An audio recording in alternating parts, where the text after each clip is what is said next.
As pessoas ricas entram no jogo do dinheiro para ganhar. Arquivo de riqueza 3. As pessoas ricas assumem o compromisso de serem ricas. Nossa, isso aconteceu comigo. Elas não querem, vai ser legal isso acontecer, não. Elas colocam como objetivo.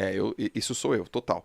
E arquivo 4, as pessoas ricas pensam grande. Escolhe uma das 4 aí e versa. Freestyle. Vou pegar o arquivo 4. Tá. A gente já falou um pouquinho disso naquela meta Exatamente. financeira, né? Pra quem chegou depois, esse livro é baseado em um evento, e no evento pediam pra você escrever o que de fato você ia fazer em termos de meta financeira, e todos nós botamos metas bem baixas e acabou que a gente passou muito. Mas ele sempre, quando vai falar esses arquivos, ele ainda fala, as pessoas ricas pensam assim, as pessoas de mentalidade pobre pensam, e ele mostra que é o contrário. E o ponto é que essa parte de pensar grande é muito importante. Porque se você pensa pequeno, para chegar no seu objetivo, e não tem nada de errado em pensar pequeno em prazos mais curtos. O Tony Robbins tem aquela frase muito famosa que diz que a gente costuma superestimar prazos curtos e subestimar os longos. Perfeito. Eu acho que a gente vai fazer o contrário, né? No curto você subestima de fato e você superestima o longo, porque no longo prazo muita coisa pode acontecer, igual aconteceu com a gente. Mas o ponto de pensar grande é importante porque pensar grande te obriga a agir de uma forma diferente. Se você só pensar, não, eu quero estar 10% melhor em termos de finanças do que eu tenho agora. Cara, 10% é melhoria incremental. Sim. Você não muda quase nada. Agora, se você se desafiar e falar, não, daqui a 5 anos eu tenho que ter um patrimônio 5 vezes maior do que eu tenho agora. Você sabe que no primeiro ano você não vai dobrar o patrimônio e depois dobrar de novo.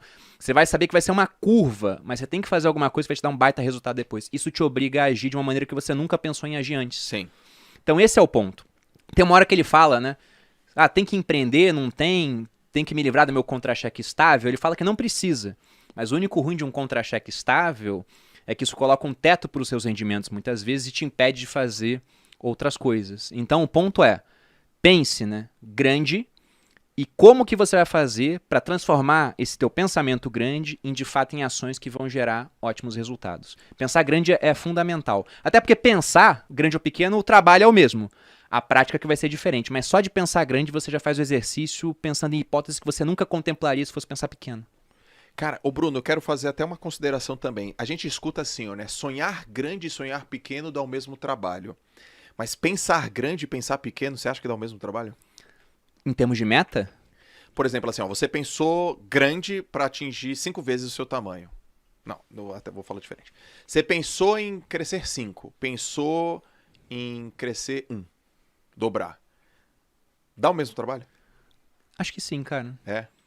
Se você, vamos supor, eu gosto de separar períodos do dia pra pensar. Não que minha cabeça respeite esses períodos, né? Ela costuma pensar depois disso também.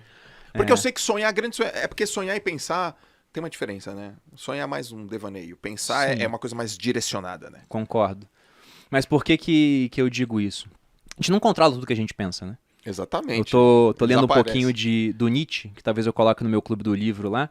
Tô pensando se eu coloco, porque a filosofia do Nietzsche é assim, ele cospe tudo num livro e foda-se você pra entender, entendeu? Então tem que ter uma aula antes pro pessoal aprender a ler Nietzsche e uma depois pra falar sobre o que leu. Primeiro palavrão. Foi de fato. E foi citando Nietzsche. Já faz um Reels aí, ô Kaique. É palavrão com classe, velho. Aqui a conversa, galera, é Lorde. Vai por mim, pô. Mas o Nietzsche, ele tinha uma ideia, ele tinha uma frase dele que ele falava, há algo que pensa em mim. No seguinte sentido, de que o que você pensa é só uma fração daquilo que tem na sua cabeça, né? Ele fala que você tem um mar, por exemplo, e alguém num farol com uma lanterna ilumina um trechinho do mar, aquilo que você tá pensando, mas há uma série de coisas que você não tá pegando.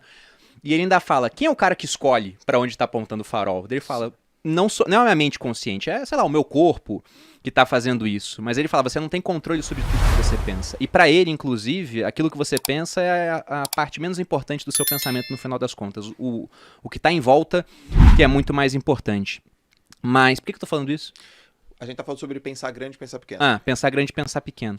Na minha opinião, vai dar exatamente o mesmo trabalho, Joel. A questão é que geralmente, para você colocar o seu plano em ação, o grande vai dar mais trabalho, porque te obriga a fazer coisas que você não fez antes. Exatamente. E aí que as pessoas travam.